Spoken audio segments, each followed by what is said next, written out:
अयोध्या के राम मंदिर चढ़ावा चोरी मामले की जांच अब निर्णायक चरण में पहुंचती दिख रही है। इस हाई प्रोफाइल मामले में स्पेशल इन्वेस्टिगेशन टीम यानी एसआईटी ने जांच का दायरा और बढ़ा दिया है। सूत्रों के मुताबिक एसआईटी अब श्री राम जन्मभूमि तीर्थ क्षेत्र ट्रस्ट के वित्तीय लेन देन की भी गहन पड़ताल करेगी। इसके साथ ही ट्रस्ट के ऑडिट रिकॉर्ड और वित्तीय दस्तावेजों की जांच भी की जाएगी ताकि चढ़ावे से जुड़े हर पहलू की पुष्टि हो सके। उधर अब तक राजनीतिक और प्रशासनिक स्तर पर चल रहे इस विवाद में वकील भी खुलकर सामने आ गए। अयोध्या बार एसोसिएशन ने श्री राम जन्मभूमि तीर्थ क्षेत्र ट्रस्ट के पूर्व महासचिव चंपत राय और ट्रस्ट सदस्य अनिल मिश्रा के खिलाफ शिकायत दर्ज कराते हुए एफआईआर करने की मांग की है।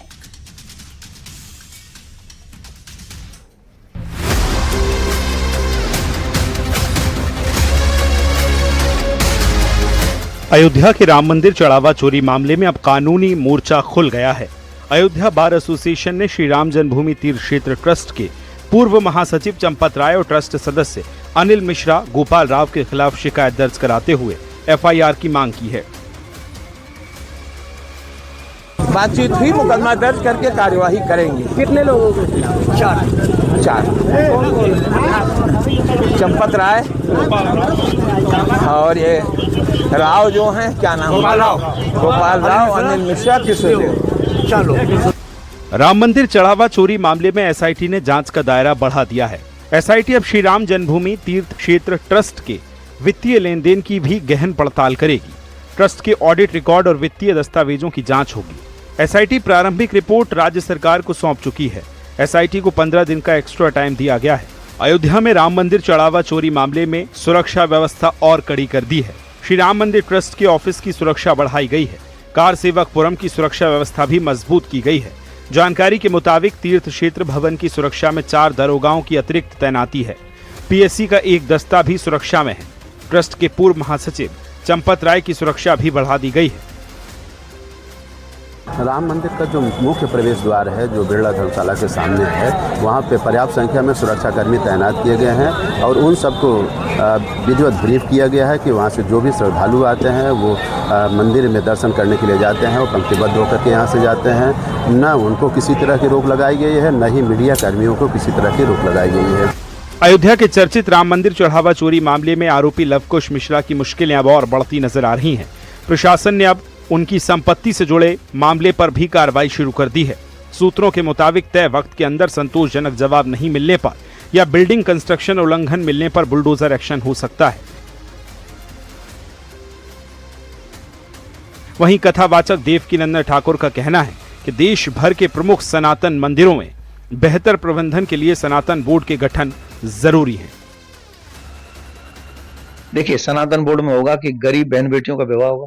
सनातन बोर्ड में होगा प्रत्येक बच्चे को मॉडर्न स्कूल में, मॉडर्न गुरुकुलम में ये साइंस विद सनातन शिक्षा ऐसी मिलेगी कि वो इंजीनियर भी बनेंगे, डॉक्टर भी बनेंगे, वकील भी बनेंगे, लीडर्स भी बनेंगे, आईएएस बनेंगे, आईपीएस बनेंगे, लेकिन संस्कारी बनेंगे। उन्हें पता होगा कि मैं मंदिर के पैसे से ही बनाऊं तो मुझे अब धर्म बचाना भी है और देश बचाना भी है। वो ऐसे बनेंगे। पहली बात, शंकराचार्य, चारों शंकराचार्य। एक तरफ राम मंदिर चढ़ावा मामले में जांच के चलते सुरक्षा एजेंसियां अलर्ट पर हैं, वहीं बार एसोसिएशन ने भी आरोपियों पर कड़ी कार्रवाई के लिए मोर्चा खोल दिया है। Bureau report, news 18 UP Uttarakhand.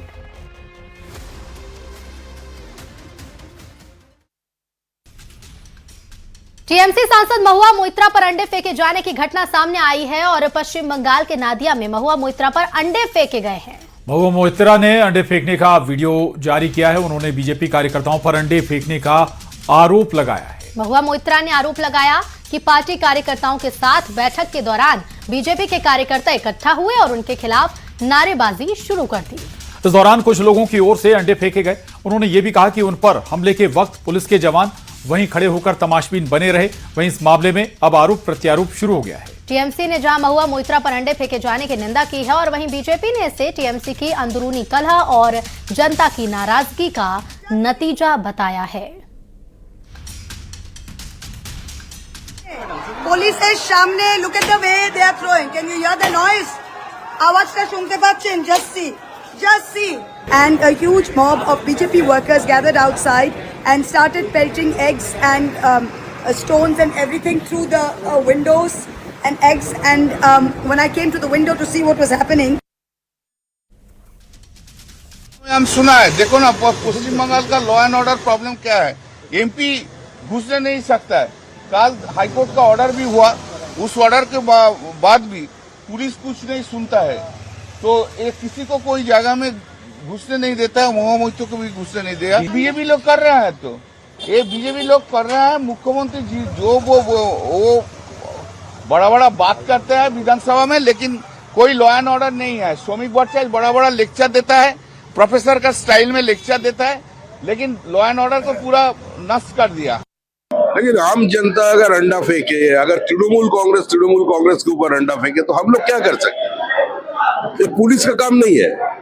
Police का पास तो मेटल डिटेक्टर है।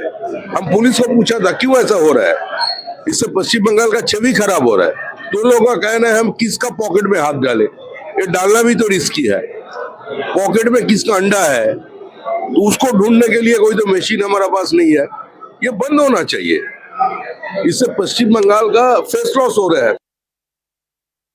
और अब बात भारत और जापान के रिश्तों के नए चैप्टर की करेंगे। भारत और जापान ने रक्षा, ऊर्जा, आर्टिफिशियल इंटेलिजेंस समेत कई अहम क्षेत्रों में सहयोग को नई मजबूती देने के लिए महत्वपूर्ण समझौतों पर हस्ताक्षर किए।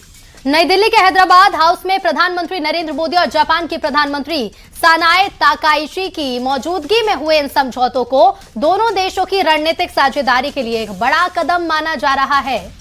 इस दौरान पीएम मोदी ने ताकाइशी को अपनी छोटी बहन बताते हुए दोनों देशों के रिश्तों को भरोसे और मित्रता की मिसाल करार दिया। दोनों देशों ने रक्षा सहयोग को और गहरा करने, स्वच्छ ऊर्जा, सेमीकंडक्टर, डिजिटल टेक्नोलॉजी, एआई और उभरती हुई तकनीकों में साझेदारी बढ़ाने पर सहमति जताई है। वहीं इन समझौतों से हिंद प्रशांत क्षेत्र में भारत जापान की रणनीतिक साझेदारी को नई दिशा मिलने की उम्मीद है।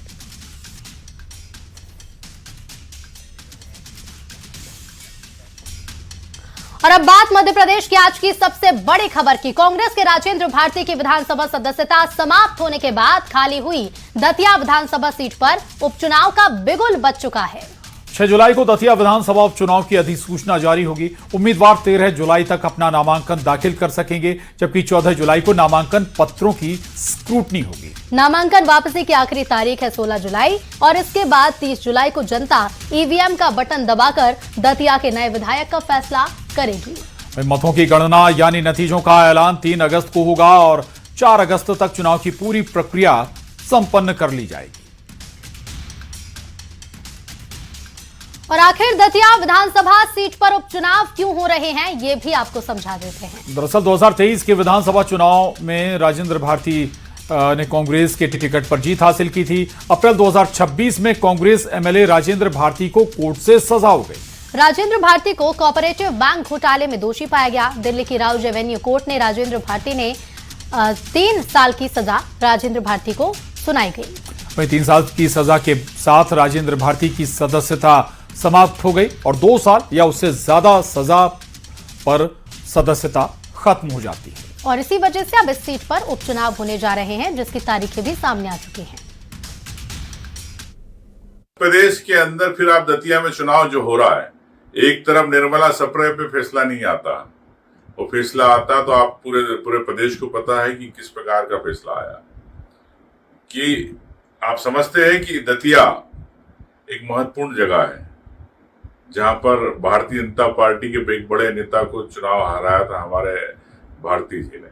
और आप ये भी जानते हैं कि उस नेता के खिलाफ आयोग ने कितने सालों तक याचिका को रखा पेंडिंग, पेड न्यूज को लेके, ये भी आप जानते हैं। लेकिन किस प्रकार से चुनाव आयोग जल्दबाजी में चुनाव कराना चाहता दतिया के अंदर उपचुनाव।